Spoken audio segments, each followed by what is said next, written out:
red-blue teaming that we're going to have to do here between having agents that are scouring code bases, looking for exploits, looking for buffer overflows, looking for SQL injection stuff across wide swaths of applications, and then the red teaming that's going on there of people trying to penetrate into your applications it's going to be another level.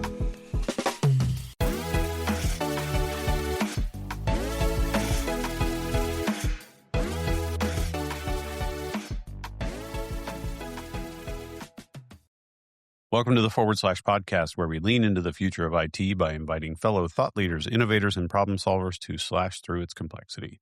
I'm your host, James Carman, and today we're talking to Matt McDole. Matt McDole is the global CTO at Yum Brands, where he leads global platform and e-commerce engineering for iconic brands, including KFC, Taco Bell, Pizza Hut, and Habit Burger and Grill. I've not got to try that one yet. I need to get to find one of those. Yeah, I've heard it's good, but I don't know where to find one. Since joining Yum in 2020, he has helped scale and modernize the company's digital and mobile platforms to support millions of customers worldwide. With more than 15 years of experience across e-commerce, mobile, fintech, and healthcare, Matt has built and led high-performing engineering teams while driving large-scale technology transformation. He holds a Bachelor of Science in Computer Science from the University of Central Missouri. Welcome to the / Matt. Yeah, thanks, James. I'm happy to be here. I'm really excited. Yeah, we're happy to have you. I was really excited to have you on because we kind of share a little bit of our background and our experience. I, too, was in the leadership program and leadership team at Pizza Hut. Yeah, it's kind of a rags to riches story, really. I started out as a lowly delivery driver, and I worked my way all the way up to a shift manager. And that's, if you probably know this, that's right underneath store manager. Yeah. You know what I mean? Like it's pretty high up there. You may already know this. I don't know. But one Friday night, I was a shift I was managing, under my leadership, the team of, I think it was 3, maybe 4 delivery drivers. We had a 100% on-time delivery on a Friday night. Yeah. You know what I mean? That's kind of unheard of. I'm sure you all still speak of it to this day. It probably reaches up to your level. I think I've heard your name echoed in the hallways. Yes. Yeah. Yeah. I assume that's why you wanted to come on the show, exactly. just to finally meet. Yeah. I've got some headshots I've put together with some signatures. If you'd like to maybe share with your team, okay. I'm sure they would love it. Okay. But we can do that later. Enough about me and all of my accolades. You're kind of a big deal too. So let's maybe get into that. It's funny because a lot of people, when you mention Yum Brands, people don't know Yum, but they absolutely are going to know all of the things that Yum owns, like KFC, Taco Bell, Pizza Hut. Everybody knows that stuff. But, I live here in Kentucky, so KFC is dear to our heart here. And, you have a big presence down in Louisville, Kentucky, or Louisville, as we say here in the Commonwealth. Yeah, I've been corrected many times. Do you get to spend much time here in Kentucky? Yeah, I go there a few times a year. Yeah, because we have a decent engineering team there. Okay, yeah, it's a great town, Louisville. You mentioned you've done a lot of different stuff: e-commerce, mobile, fintech, healthcare. Tell us a little bit about your background in healthcare. I'm just curious about that. Yeah, so I worked at Express Scripts, which is a pharmacy benefit manager company, and it's quite large. And while I worked there, we got acquired by Cigna, which is like a Fortune 10 healthcare company. It's massive. Mm-hmm. And my time there, I spent sort of standing up the mobile division. They had at the time kind of what I would call like a legacy sort of hybrid application that hadn't been updated in quite some time, and they wanted like a new, fresh looking native sort of mobile experience. So to do that, we kind of built the team, then we built service teams that built the APIs to support it, because we wanted like a new sort of clean backend for front end service. Because, as you go into the sort of back end of these large healthcare companies, it's almost like you have to be an archaeologist to go through all the different layers that exist across them. And we wanted to have some clean foundations to build a mobile app off of. And that kind of eventually grew into helping lead the mobile division. I think at our peak, we maybe had sort of 7 apps across various companies, and we became sort of the center that did that. And it was was a really cool time. We got to work out of an incubator space in St. Louis at the headquarter office. We actually got like a carved out space. That was that kind of shows you like how serious they were kind of taking this new replatforming. But we were all sort of crammed in that incubator space, and it was a really really fun time in my career. So does your career kind of follow the, when you have a computer science degree, did you do a lot of the software engineering part, or were you one of those just jumping straight into leadership? What was that arc like for you? There's different archetypes of engineering leader. And as I go to different companies, there are some engineering leaders that I would just sort of call more pure management, or people leadership. And then there are those that are sort of on the other end of the pendulum that's more strongly technical. I am definitely on that other end of the pendulum. So even at Express Scripts at that time, I was doing a lot of architecture, a lot of design. I had started as a principal engineer at that company. Even now, through my career at Yum, I've sort of continued on that journey to the degree that I can, with time constraints that are demanded of me. But I still consider myself sort of leading from the front. Nice. Now, do you have to do like the kind of undercover boss thing, like put on like a fake mustache or something to be able to, pull a story and start working on some code, or what? Yeah, I'm actually usually really jealous of our teams. Like whenever they get some fun problem, I'm like, oh man, I wish I could go do this, and then I proceed to enter a budget meeting or a finance meeting or something like that afterwards. But yeah, no. Today, the closest that I get to code at the job is either doing POCs, to prove things out, and where it then gets handed off to real engineers, or it's to do high level architecture and design. But that's the extent of it these days. And that's one of the reasons I still love just, jumping in and doing some code is, we grow up as technologists getting, you have those rapid feedback loops, right? And you run your Yeah, tests and you see green stuff. That's great, yeah, right? You get that rapid feedback. But in leadership, it's a long tail of before you'll get any feedback on a lot of the decisions you make, and it's tough. And so it is kind of, it's like a dopamine hit or yeah. You something, I miss that guess. dopamine hit. Yeah, yeah, yeah. So do you get to do much, coding on the side? Like, have you experimented around with the AI stuff? I know a lot of leaders are doing that now and tinkering. How's your experience there? Yeah, I mean, even before the AI tooling dropped, I still did a decent bit of like open source coding. I have a few popular sort of open source projects under, semi-popular under my name on GitHub. But Nice. with the sort of rise of the new crop of tooling, maybe starting with like Cursor and Windsurf, and now kind of going into Claude Code and Codex, because I'm time constrained a lot, it's allowed me to kind of step back into it in a way that I think would have been difficult without it. And I don't think I have been more productive in my hobby coding than like the past 6 or 7 months versus like the past like 2 or 3 years. So that's been rewarding for me from a personal perspective, just because I've had to step out of the day to day coding more and more at the job, being able to at nighttime still make some progress, in between taking kids to soccer skills training or things like that. Is I Yeah. still could get some stuff done.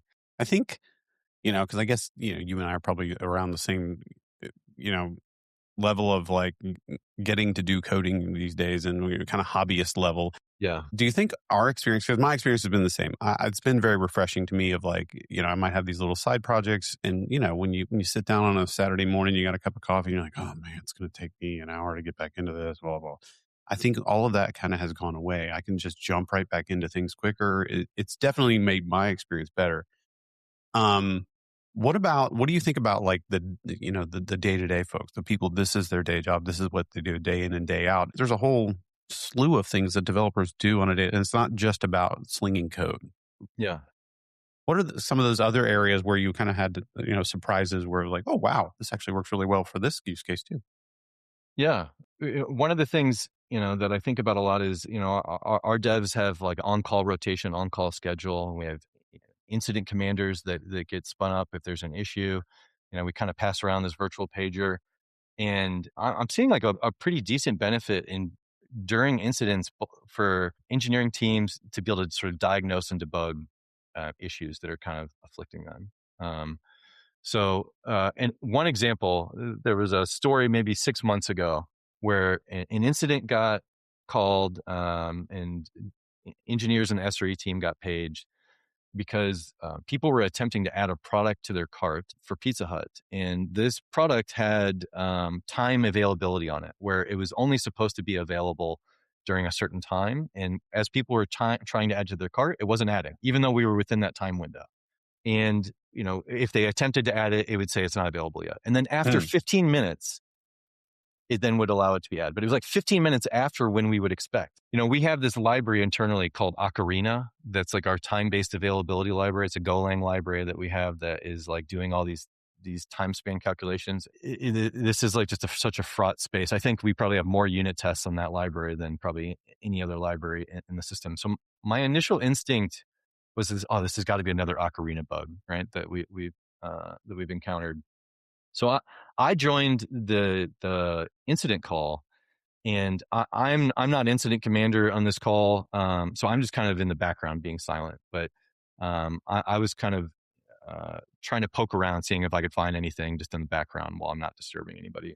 So I cloned the Ocarina library to my laptop, and I described the sort of bug that we're seeing in production. And I just said, is there anything in the Ocarina library that looks like it might contribute to this? And I was using Claude Code at the time. And it churned for like 2.5 minutes. And it said that it saw nothing that would introduce that behavior. But it then said it could be in the calling code, right? And the calling code for Ocarina for us is the cart service. So I said, okay. So I cloned the cart service directly inside the Ocarina folder because I didn't want to add, I wanted it in the sort of allowed directory that I had. And I said, all right, I've added the calling code into this directory here. Let's look through it. And it churned for 4.5 minutes. And then it said, found it. I found where there could be an issue that's sort of an edge case for whenever you have these sort of overlapping time spans that could prevent you from adding a product. And then it suggested a fix. And I messaged the CTO of Pizza Hut who was on the call. And it was kind of funny. At the same time, he said, I think I found it. He said he thinks he had found the bug. And I asked him, was it line such and such in the cart service? And he said, yes. How did you know? And it was because, I know every line. Yeah, I was like, oh, yeah, it's really good. Of course, I know that. And I'm like, no, I just like had Claude Code sit here and churn over these two repos. But that was another aha moment for me. I think that was like, this is super impactful because oftentimes in these incident calls, you're trying to page the primary on call for the area. Maybe you're trying to get like somebody that's over the ordering and cart space. But at first, maybe you're going to have an SRE on that call, or you're going to have somebody from an adjacent domain that's not in that domain. And you're trying to get the correct people to come up. But being able to provide context to those people whenever they come in, have people that sit outside that domain be able to investigate an area that's maybe not even their own area, I think it is huge. I think it's going to really drive down like the MTTR, like the mean time to resolution for these issues in the future. So I thought that was like a really cool anecdote where, it kind of it honed in on this bug. First of all, I appreciate the Legend of Zelda reference in your Ocarina. I mean, I'm a fan. That's very well done. I like that. But I mean, I guess if you take that idea, could we? I don't know. I'm just thinking through as you're talking through this. I love the idea of like having the calling service and the service that's being called together in the same context, and it's able to kind of look on both sides of that and say, this looks okay, but over here they're doing something funky. That's really cool. And I'm sure there's work being done in this area. I think I've heard about it. But like, what if we're monitoring logs and having an AI monitor logs, and then it sees things and automatically goes and does what you did itself and says, "Hey, I'm seeing a problem here." Are you guys, have you seen anybody experimenting with that idea? I definitely think that in the SRE space, there's work being done to automatically review logs and anomalies, right? And that, like, one of the things that you can get with like anomaly logging is like alert fatigue, because you got to really dial them in. Because if they're too dialed in, then people just get tired of getting paged all the time for these alerts that end up being nothing. But if you make them too loose, then maybe you miss some critical things that occur. So having like an extra layer that like maybe sits above some of these anomaly detections can be a thing. And then in terms of like the repo thing, I have heard that there's some increased proclivity towards model repos now Mm, because it's good for the current agents, right? So hmm I've heard of some startups and stuff that like have structured basically their entire company's code base in single large monolithic GitHub repositories. Now, well broken out into the various domains, but then what that allows you to do is just kind of bring AI agents into the context of the whole thing. And then if you have, sort of agents.md files or claude.md files that sort of describe the hierarchy of where everything can be, it can allow them to, traverse these different areas, these different domains. It also allows them to work on a feature that spans, the front end and the back end and do it in a cohesive way. hmm So I have wondered if we're going to start to see more people, start to structure their code bases in mono repos as well. My low tech solution for that is traditionally I've kind of, you have like, I've got an API library or, repo, and I've got a front end repo, a spa. And then I'll check. And usually the way my desktop is set up is like you just check out all the projects into one big folder, and they're all just kind of siblings of each other. But what I've started doing whenever there's like related things like that, I'll create a parent folder, and then I'll check out those the service and the spa underneath that. But then I'll fire up Claude in that parent folder, like you're saying, like so I'll have that context of both of them. And it's really cool because it kind of gives you that mono repo. Yeah, It's a lower tech solution for a mono repo, but I have found that that's really nice. It's like, oh, do you want me to fix the front end too? yeah, Yes, I yeah, do. yeah. I do Actually, the same thing, right? I'll clone them all to like the same directory and then like introduce that directory to the context of Claude or Codex.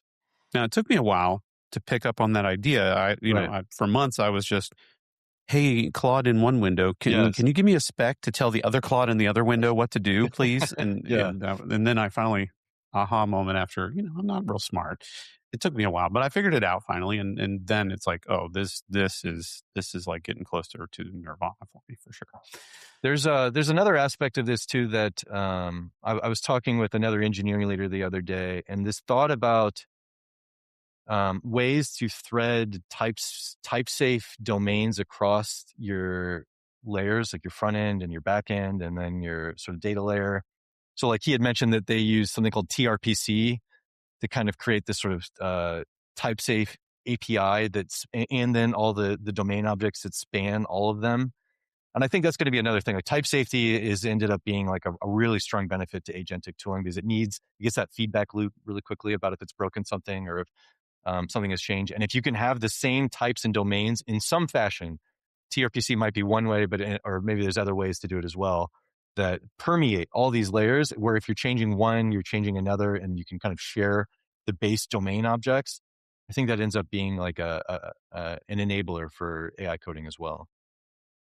Yeah, those like shared models and shared language kind of thing that goes across those are Yeah, very hard. yeah, Even with a mono repo, you're still at the mercy of synchronized deployments, yeah, right? Like, yeah, okay, yeah, I deployed the service and it changed the or added a field, but I got to do that first, and then I can do the UI and all of those sort of things. Still got to worry about that with even with mono. But yeah, yes, it does make it much easier to make sure you're covering everything that needs to be covered for sure. yeah, One of the things I am seeing, and I don't know if you guys have a lot of this, you seem like, you're very tech forward, and there's probably not a lot of like these legacy code bases that one of those like that sits around for 20 years that nobody has touches, nobody knows how it works, but there are businesses out there that are like that.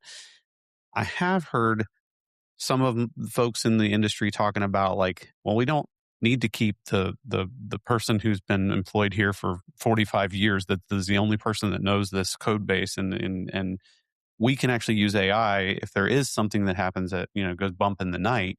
We turn AI loose on that. It's COBOL sometimes, or hmm it's maybe even assembler, but they'll have the AI look and say just same thing you did. Is there anything in this code base that could contribute to this is what we're experiencing? And it actually does a really good job, and they're able to find their way through those things, and we don't need that person. And I'm sure that person wants to retire too. You know what I mean? Like they're getting to that age, but we don't need to like, keep those folks around. That tribal knowledge is not the only way we can fix these problems anymore. AI has been pretty beneficial. Are you guys having? I mean, you're already having it on new code bases, but do you have that sort of other problem as well? Yeah, I mean, yeah, any enterprise I think has, probably a mix of legacy, older code, and then sort of more greenfield new code, and has to contend with it. Um, I, I do think that, well, first off, if we just take like those, graybeards, right, that have been there a long time, they're still immensely valuable. And but what I do think AI coding can allow, perhaps, is to just make them not necessarily the bottleneck, or to free them up, so that way they can even apply their knowledge in more useful ways.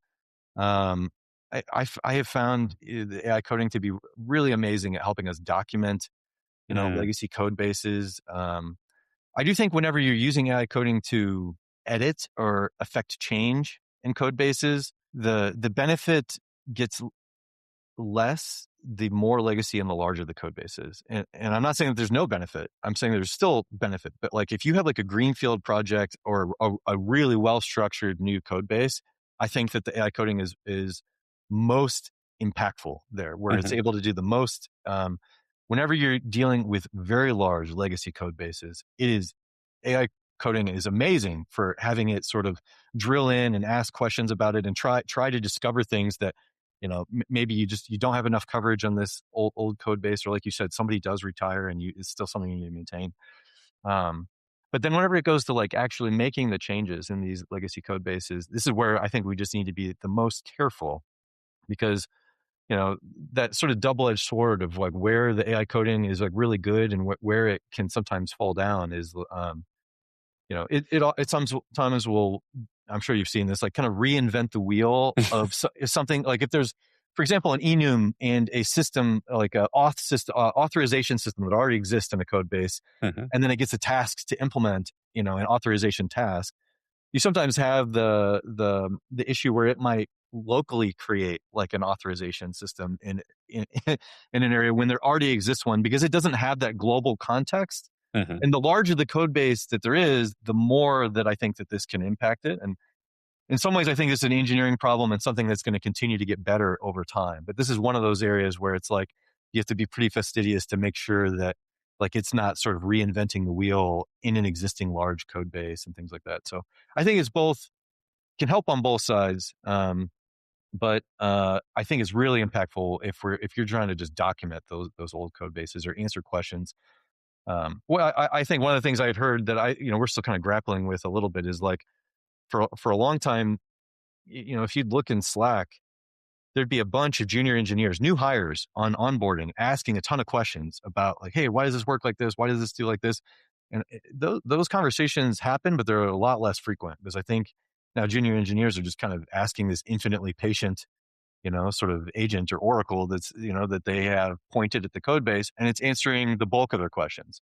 I think this is mhm, good in some ways, and it is a double-edged sword, but good in that, maybe it frees up the time of that senior engineer, that, they're only answering the high value questions. That's like maybe not how does this work, but why does it work this way? Something mhm. that maybe the coding agent can't answer.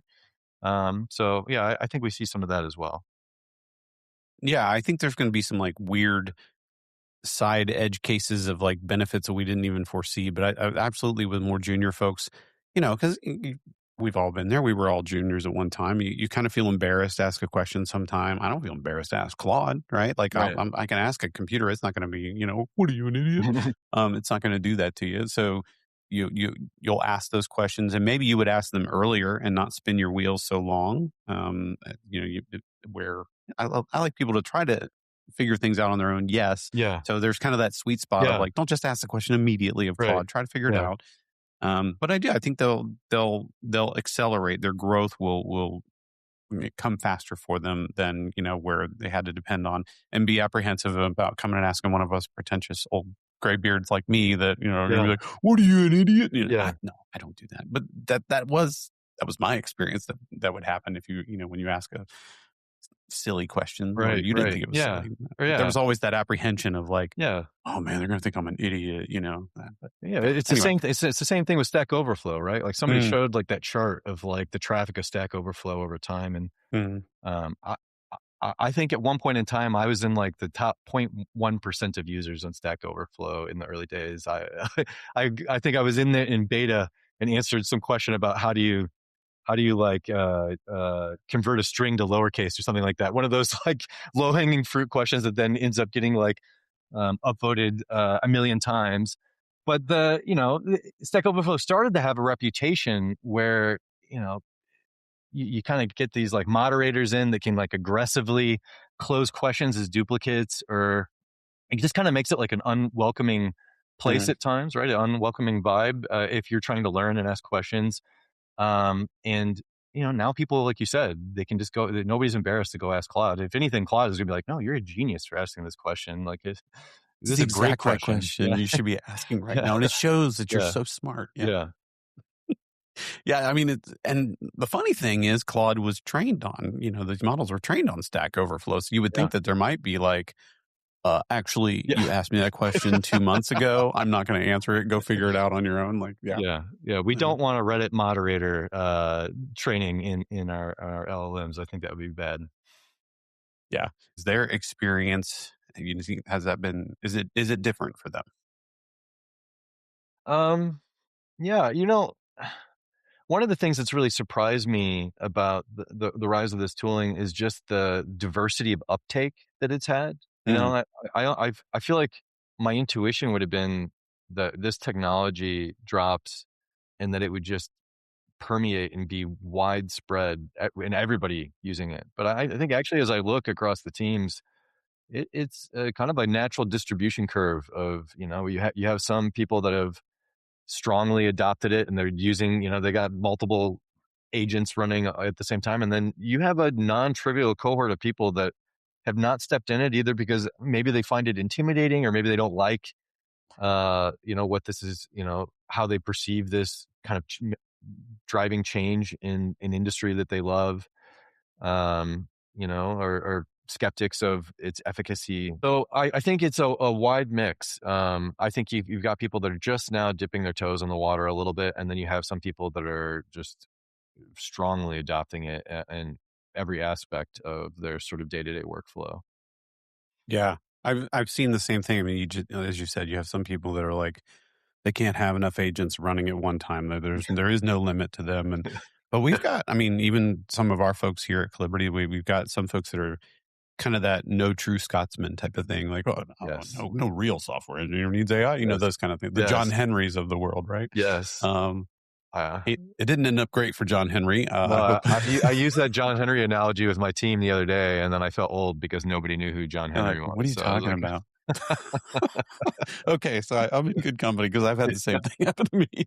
But it is interesting, and the particular person I'm thinking about. I mean, they're advanced technology. They're really good. I mean, it's kind of surprising that the people who gravitate at least to me, it's just been weird, and I don't think there's any rhyme or reason to it of how people fall out on that bell curve. yeah, But I it's don't think weird. it's like a correlation to skill, right? No. I think some of the people that are on that left side of the either skeptics or not strongly adopters, a few of them I would call some of my best engineers. Hmm.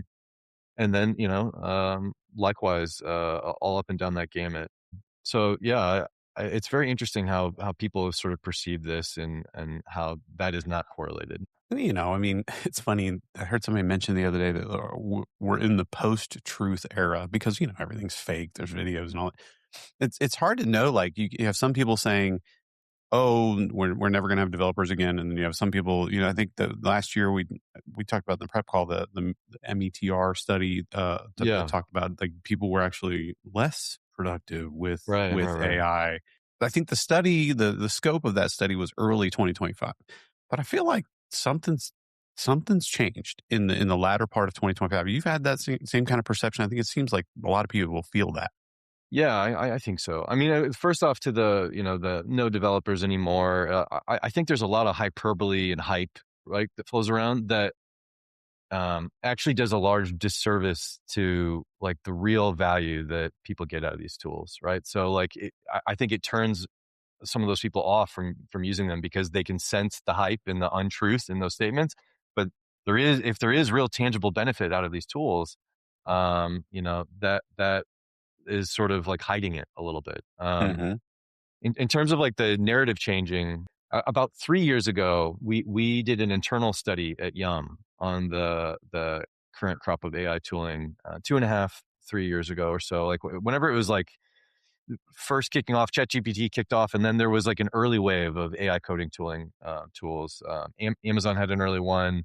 The early iterations of Copilot with its sort of autocomplete capability, Hmm. but none of these had any agentic ability or editing in them. They were really kind of like glorified, souped up autocompletes for the most part. And we did a study. I think we rolled it out to 30 or 40 devs. We got licenses, and we had them use each one of these tools for a week. And then at the end, we tried to measure some Dora metrics, and then we took some qualitative feedback from them as well. And our conclusion at that time was that the tooling was immature. There was a minor benefit, but it was like not super strong. Um, Hmm. so, and in the background, we were still kind of getting asked a lot about, hey, what about this AI stuff? How is this improving devs and stuff? And that this was sort of our attempt to answer that.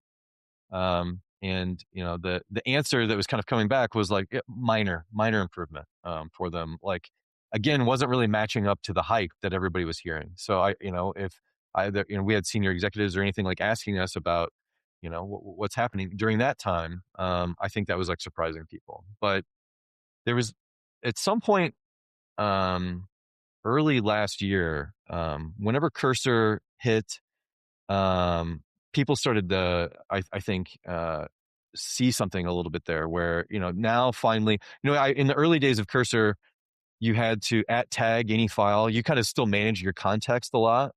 And the scope of change that you would make would be to a specific file. It was essentially like a file editor for you. You would describe the change and then it would make the edits to that file. And then Windsurf came out, and Windsurf's big thing was that like you no longer had to manually at tag in files. You describe what you wanted to do, and it would pull in, different files into the context as needed, and then potentially edit one or more files in this sort of new agentic style. And then that felt like a paradigm shift a little bit. But then about mid-year last year, maybe a little bit earlier, Claude Code started to come out. And I was trying to remember I think there was like a Steve Yigi or somebody had called it like a wood chipper that you feed $20 bills into, and out comes like like productive changes across this code base. That was an amazing time, and that was before that they had like max plans. And I remember signing up for the API, and I was using Cloud Code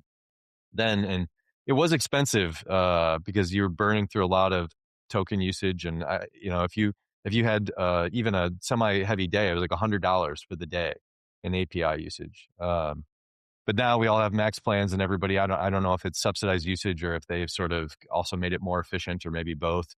But it's much more reasonable where you can spend maybe $100 or $200 for the month and get this. What I would view is actually quite a dramatic improvement in the developer experience. Yeah, I that's been my experience as well. I mean, like that $200 I spend a month. I Yeah, would gladly, and even as yeah, my kind of hobbyist level that I do yeah, now, like gladly. I mean, yeah. it is so much. I am so much more productive. It's just ridiculous. So it's well worth the $200 to me. One thing, James, too, you'd mentioned the meter study, and that gets referenced a lot. And that meter study, there was a study that came out that said that developers perceive that they were maybe be faster, but whenever they actually measured them, that they were actually something like 16% slower or something. I don't remember the exact Hmm. result, or something like that. Right. And I actually read through the study afterwards because it just didn't mirror my experience with the tooling. And I was like, I wonder what their methodology was, or if it was different. And whenever I read the study, something that stood out to me was that for everybody but one person in that study, as far as I know, this was the first time they had ever used AI tooling.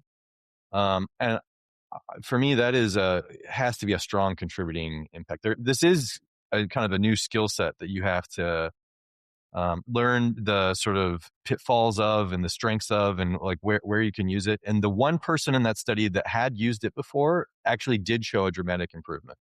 So I know that meter study gets dropped a lot, but I'm not sure that conclusion actually shows the true conclusion of agentic tooling and like the improvement that people get from it. Yeah, I mean, if you have, a bunch of people go out and shoot basketballs and they've never picked up a basketball in their life, but then you got one guy who's been playing, for 5 years, they're going to Yeah. have a better outcome. But you can't. Yeah, yeah. It's kind of a silly thing to throw out there and just make this be proof for, oh, this AI thing's not going to work. I mean, it's just at the individual level, if you're not more productive with AI, you're doing something wrong. I mean, you know what I mean? I just feel like that. Now I can see, here's the thing that I have seen, and I'm curious how you guys, what your experience has been at Yum, but we hear a lot of leaders saying, yes, we are improving the developers. There's a there with the individual developers and the teams. They're faster, but overall, our organization, we're just not seeing a big uptick, right? Like Mhm. we're not getting the big benefits of this AI thing organizationally. What do you think's behind that? Yeah, I mean, this is like the classic engineering problem where you remove one bottleneck, Mhm, but then it immediately shows what like maybe another organizational bottleneck is. And I think that could be true. I think even with that, I would be. Just was really shocking to me for people to not still see some amount of dramatic speed up. Now, if teams have large planning cycles, and there's all the other functions that you have in an organization and that whole process for how they interact, I absolutely could see that, like, maybe the developers are feeling like their stuff is faster, but a senior leader is not seeing something that ships materially faster. I could see something like that. mhm, Internally within Yum, I'd mentioned that early pilot that we did where we didn't see a lot of speed up. This past year, we've done a new pilot where we've brought in Cursor and Claude Code first to 100 developers. And now this year it's leaving pilot and we're rolling it out company wide, where we're going to give every developer that wants it Cursor or Claude Code across the enterprise. Um, but we have a new sort of pilot, and this new pilot now, post that rollout, is like a cross-functional team pilot. So we have one team that's building a new product within Yum, and we're calling them like an AI native team, and we're going to trial some new tooling across the whole stack. So, product is using Notion to help write specs, and then to have a spec repository, and then they're using a tool called Linear in order to have sort of like a task list, and then use AI in both of these products to help them both write the specs and distill them into their linear task list. UX is using, I think, Figma AI, and then we're using Maestro for Android-based automated testing, and then we're using AI to help write the Maestro tests.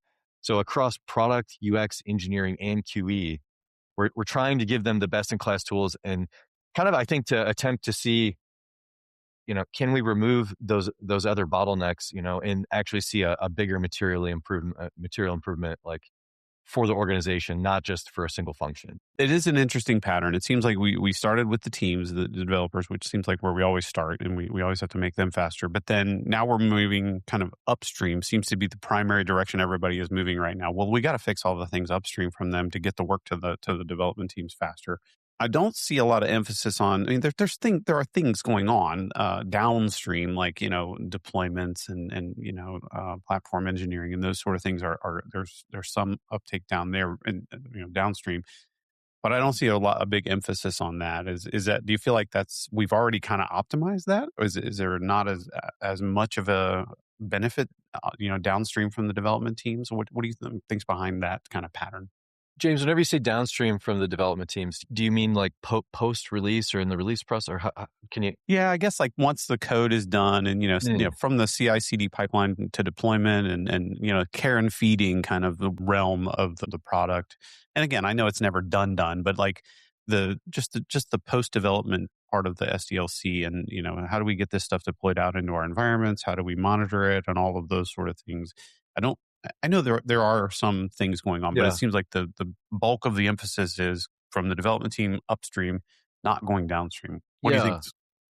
yeah, yeah. I think that could be true. I where I kind of see it within Yum is we have a fairly robust site reliability and engineering team, and they are pretty strong adopters of AI. Okay. And I'm seeing them use that to sort of build more self-service tooling, more portal tooling, and things that enable deployment.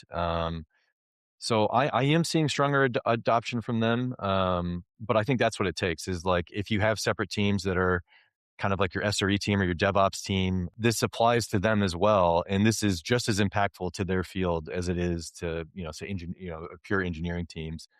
And if you have sort of an AI forward SRE team, I think it can be an unlock sort of downstream from the developers.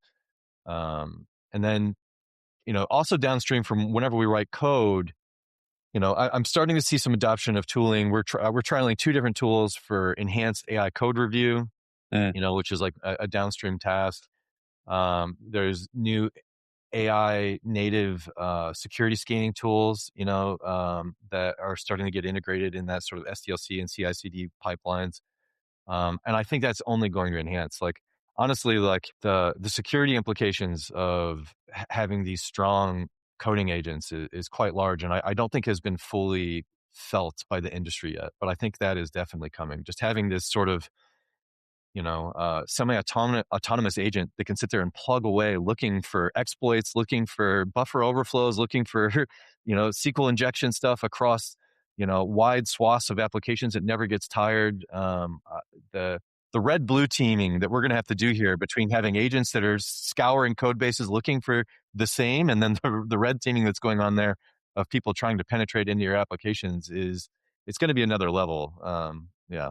Oh yeah, I saw it was literally I think this morning maybe I saw a tweet. Are they still called tweets? I don't. I call them tweets. I'm old school. I saw a tweet. They were talking about like, oh, the security industry is going to get disrupted. Blah blah blah. It was talking about red teaming, and they have agents collaborating together, trying to hack into a site, Yeah. working collaboratively as just agents, and it's so much faster and efficient. And they're like this red teaming thing is just going to blow the doors off everything out there. So it's just Yeah. wild. But then the response is gonna have to be aggressive blue teaming, right? And it Hmm. like, I think all teams that then now have software and software artifacts that are deployed are like, we're gonna have to have a aggressive adoption of agentic tools that are pouring through our code looking for security exploits and things like that. In some ways, maybe the industry was kind of hiding behind security by obscurity a bit, right? Because just the economics of, trying to find these exploits for all these targets didn't make sense, but this has shifted the economics of that, right? Hmm. So now if it's way cheaper to do, now, we have to defend in a much more robust way. And I definitely think that's coming. Yeah, absolutely. Yeah, I mean, you talk about that changing the economics. I've been saying that along, like all along, like the calculus is changing, right? Like you Yeah. need to recalibrate your brain. Every estimate you think you know how to do, throw it out the window, and you've got to recalibrate. Um, I think that affects, obviously across every organization that has to be relearned. If we're going further upstream, so we have product, but then, product's pretty far up, but I mean, there are activities that happen even farther up from kind of where the product folks kind of get involved. How do we push the envelope and push further upstream so that the Yeah. organization understands the art of the possible and recalibrates? Because I think we've trained ourselves to live with kind of the throughput and the constraints. There was like a ceiling there, and Right. I feel like that may no longer be there. And how do we let people break through that, and then we can tackle some of the big problems where we thought were just untenable before. We couldn't even think about these problems in the past, but now it's like we can. How do we get the whole organization to kind of shake loose of that kind of old thinking? How do we do that? I think that's a little bit of the roles of the engineering leaders and CTOs at the companies, right? These people had the benefit of probably just being like a year or two ahead of the curve of the rest of the sort of cross-functional groups, just because it sort of impacted their area first. But I think if you sit down, somebody like yourself or another CTO or engineering leader at a company, they're like, oh no, this doesn't just apply to engineering. If it can work for engineering, it's going to work for a ton of other domains. Like I recently saw the Claude integration into Excel, and that's just like a little micro example. But like seeing that thing work is amazing, and that's going to transform finance teams. Their ability to rapidly put together, modeling for projections for the next quarter and things like that. And that's very labor intensive work that goes on today, and you know that's a big thing. I I also think in terms of the economics changing and it sort of recalibrating what we think or maybe how we approach problems. I still find myself even sometimes in the mindset of like, no, this thing is going to cost us like $600,000 to do, so let's do a bunch of pre work in order to vet it, and it's kind of like wanting to measure twice and cut once a little bit. Mm-hmm. Yep. Where instead, I feel like my mindset needs to be like, let's ship it. Let's not spend the next 6 months talking about which path is best. you know Bezos used to have that sort of one-way door, two-way door decisions, where it's like this one-way door decision is like, either something that we can't undo or is economically unviable to undo. And then a two-way door is just, he'd say, don't spend a lot of time thinking about two-way door decisions because you can just go back through. Like, so if two people are trying to choose between a tool and it's not hard to switch the tool, don't spend any time, just pick one and then go. And then if you don't like it, switch later. This has kind of shifted what were a bunch of one-way door decisions into two-way door decisions, I think, because in that way, it's like maybe we should spend less upfront time trying to do that measuring twice. And instead, let's just ship both versions. Let's just do both and then measure. Like if there's some new feature and there's an argument internally about it, like the cost of doing an A/B test now across both full iterations, even in a hobby project I did recently, there were like 3 different ways of modeling metadata for, I was creating a personal thing to host audiobooks at home, and I was listening to some of my audiobooks. And there's like this layered metadata for audiobooks. You have like the metadata that comes from the file. You have some that you've associated from like third-party API sources like Audible. And then you have what like overrides that users might want to type in over all 3 of those. And this is kind of like a hard UX problem a bit because you have like this sort of stacked layered metadata. And how do I represent it? And I kind of had 3 different ways of thinking about how I might do it. And just within a day, I had complete UI wired up for all 3. And before, I think I would have spent some time drafting and maybe doing like mock-ups or something and try to get people's feedback on which way to go and then choose the best one, because I would have felt that would have been more like a one-way door decision. I'm going to spend 3 weeks writing that layered multi-data metadata editor. But now I'm just like, no, it's so easy for me to iterate, especially whenever it comes to UI things like that. So yeah, I think I still find myself recalibrating. So No, I yeah, totally agree. I'm laughing because I'm just reliving some of the same exact stuff in my brain and what I've done. Like I get to like that log jam state, right? Where I'm like, I gotta think about this. I gotta think about it because it was kind of cost prohibitive to go deep down a path. And now it's just like, yeah, just yeah, and all the once I actually sit down and start coding, that's when all the learning happened anyway. yeah. And now you can kind of do it like you said.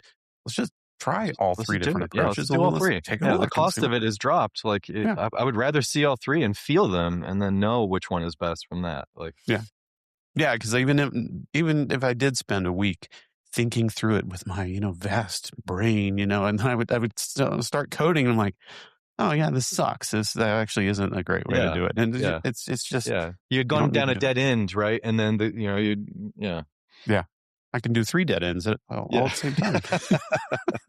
But that's the learning, right? That's yeah.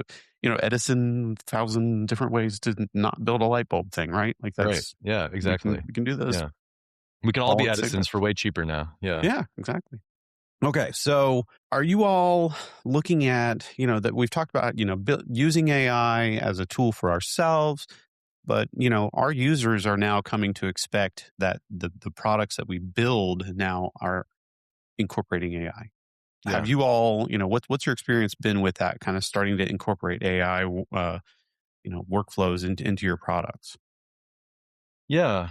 Yeah, I think like even 2 years ago, 2, 3 years ago, every executive across the world, it was kind of like, what is your AI strategy? Right. And Hmm. in many ways, I kind of feel like it was a bit of an unfair question, even though everybody had to have an answer. I feel like it was a bit of an unfair question because the technology was so nascent. It was like the real answer was like, let's let this mature a little bit and we're going to find the value use cases. But I think within, Yum, we have identified several like high value use cases that, where it makes sense. And most of those use cases are kind of around improving a few different personas of people's life. One persona it would be, for example, employees. So it running a QSR restaurant, a quick service restaurant has never been harder than it has been in 2026. Maybe 20 years ago, a restaurant only had to worry about one or two channels, drive through and front counter. Now they have DoorDash, Uber Eats. They've got kiosk orders flowing in. They have this myriad of sort of signals. They've got multiple iPads with orders coming in at them from all angles. They got delivery drivers waiting on them. It has gotten hard in a very complex business very quickly. That transition had already started with COVID, but whenever COVID hit, it just took off like a rocket, and Oh yeah. it's gotten really complex. Um, and this is a business is one where margins matter a lot. So for restaurant employees, store managers, you'd mentioned that you had risen in at Pizza Hut. Way Scheduling up is there. a very difficult task. So ordering inventory is a difficult task, and it's one of those that if you do it wrong, then if you're too conservative, then you end up having to go borrow inventory from other stores, or you're scrambling to get inventory in sort of mid cycle, or same thing with scheduling. If you don't want to underschedule, you don't want to overschedule. So that's really hard. So using AI to drive those sort of predictions about, given a lot of different constraints, rather than just using like a naive model for, like, well, okay, what did we do last week versus this week? Sort of like a rolling prediction. You can do much more sophisticated predictions around how much product you need, how much labor you might need. So that's one way. Customers, improving customers' interactions. We have very large voice AI pilots, for example, trying to have order taking in the drive-through, and experimenting with that has been a thing. And even that one has improved employees' lives in some ways because the cognitive load gets taken off of the employee a bit. We've seen that it's improved employee satisfaction from that perspective. For customers, also, in things like the mobile apps and the digital experiences, trying to drive better insights into what products they might want, surfacing better products that they might want based on their, either what's in their cart or past ordering history. So I think those are like some of the high value use cases for how we've sort of started to roll out AI. We're also looking, in the future at continuing to improve the above store employees, people that are, doing all the data management for menus. And, it used to be that maybe a new menu would deploy, once a quarter or something like that. But now menus are updating it sometimes daily. And there's a team of people that have to maintain and make sure all those menus are in sync across thousands of stores. So trying to find ways to do that, trying to find ways to surface insights across the stores, I think are going to be some like low hanging, high value fruit for the company. All right, I have so many questions because I did work in these stores, and you mentioned something about above store man. I mean, I thought that was the pinnacle of success. I thought I was there. I was Yeah, almost there. I yeah, mean, it was like you're almost right. there. Yeah, I didn't realize. Okay, yeah, I thought all the store managers basically reported straight to you. yeah. No, no. There's some in between. There's definitely people in between. Okay. Well, my perception of my history is it's my whole life is a lie. Okay. Um, the there's some interesting ones that you brought up. So the voice thing, the Taco Bell. Yeah. I got to hear more about. Is this like the drive-through? Like I'm talking to an AI and it's kind of taking my order. Is that am I understanding that correctly? Yeah, yeah. Yum has a couple voice AI pilots and drive-throughs across a couple different countries. But yeah, the idea is that you can drive up through a drive-through, and then there'll be sort of like a voice AI system in the drive-through that will take your order. All right. So I got to ask. Taco Bell is Mhm. open until like 2 a.m., 3 a.m. in a lot of places, right? I mean, so Yeah, you know that the crowd is a little rough after yeah. midnight. They're probably leaving some party, fun times, and so they probably had a few drinks. Did you have to like calibrate the voice stuff to be able to understand like slurred speech? I mean, this is just That's a good fascinating. idea. Yeah, that's a good idea for a fine-tuned model. I actually don't know. I'm sure the seasoned store managers know when to turn this on and when not to. So if they have times of the day that it's like maybe we shouldn't put the robots in right now. Yeah. And did you? I get like different areas have different accents and whatnot. Is it that's got to be just a fascinating thing to try to to code for and to try to account for, especially if you're rolling out like the same model across the country. That's fascinating. That would be a really interesting use case, I would imagine. Yeah, one of these one of these AI areas that is kind of unsung. The LLMs get a lot of the attention, but the ASR or speech to text models have just been improving at such a dramatic clip. It's really amazing. NVIDIA recently launched a new speech model called Parakeet 0.6 billion streaming voice AI model, ASR model. And this thing is phenomenal. It's crazy. It's so small that you could run it on your CPU of your laptop. You could run it on your MacBook. You don't even need a GPU for it Wow. if you didn't want to. Now, obviously, you could deploy it to a GPU, and you could run hundreds of instances of it on one of these large GPUs that are out there. But it is so accurate. Early ASR models that weren't sort of fine tuned for our use case, for example, would struggle on words like quesadilla, right? Because maybe they were trained on primarily English text or things like that. And what you would see come out of the ASR would be case a deal, case space a space deal, right? Yeah. And it wouldn't do quesadilla or things like Dorito, right? That are sort of a Dorito taco. I want a Dorito taco, but Dorito might not be in its sort of training loop. They handle these effortlessly now. So that to me is like a really big step change in the technology that's happening. Yeah, I mean, I feel like my iPhone, and I still have a hard time. I'm hoping that they can roll out this Yeah, to, man. They got to get their stuff together. I don't know what's I going don't on. feel like I have an accent. I mean, I know my family does. My family's from Tennessee. I've got people in Hmm. my family with thick accents, but I don't feel like Right. I have an accent. Not Yeah. a terrible one. The other question I would have is, because I do have experience in leadership in quick service restaurants, mostly in the Delco, as they said in the Pizza Hut delivery carryout. But it was an interesting thing. Like, I'm wondering how AI can help here. We would just know certain events in town, that the store manager would know I need to stock up on certain ingredients, certain demographics, like certain types of pizza versus others. Um, and they would just buy more, and they would even prep, let's say, more meat lovers pizzas that day, because they know that there's an event in town this just happens every year, and they would know. How are you kind of localizing that AI to take those sort of things into account, or are you? Is that just kind of we just still have to have that human in the loop to know about the local scene? Yeah, I don't want to diminish the local human in the loop, because if we look at like across like a cohort of stores, like there will obviously be a distribution curve of different store managers and performance, even sort of normalizing for throughput and volume and things like that.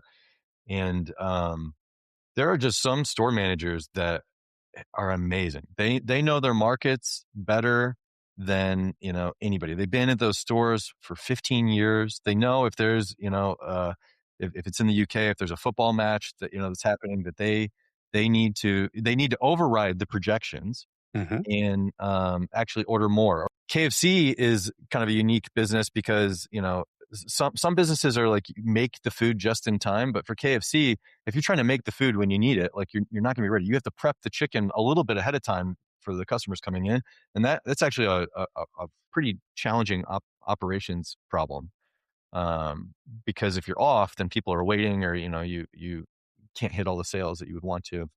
Um, so I know I was traveling out to the UK, and I met a store manager out there that was one of the highest performers in the UK, and just everything he knew about the store was blowing me away.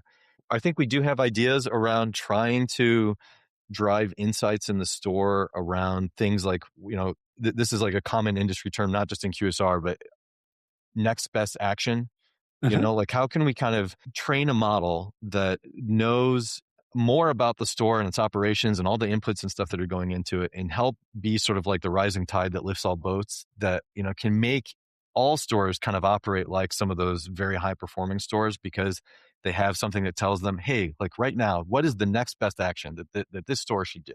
Hmm. What's, given everything that we have, and I think not just in QSR, that's going to be a thing that kind of happens across a number of industries. What is the next best action that I need to do in my restaurant and my store and my business, I definitely think things are kind of moving there. Special thanks to our very special guest today. We've had a wonderful conversation thus far, but you're in for a real treat.